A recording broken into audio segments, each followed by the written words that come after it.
ब्रह्मार्पणं ब्रह्महविर् ब्रह्मादौ धर्मणाहुतम् ब्रह्मैव तेन गन्तव्यम् ब्रह्मकर्म समाधिना अहं वैश्वानरो भूत्वा प्राणिनां देहमाश्रितः प्राणापानसमायुक्तः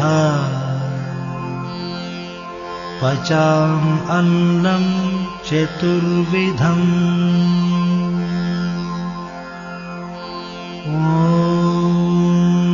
शान्ति शान्ति शान्तिः।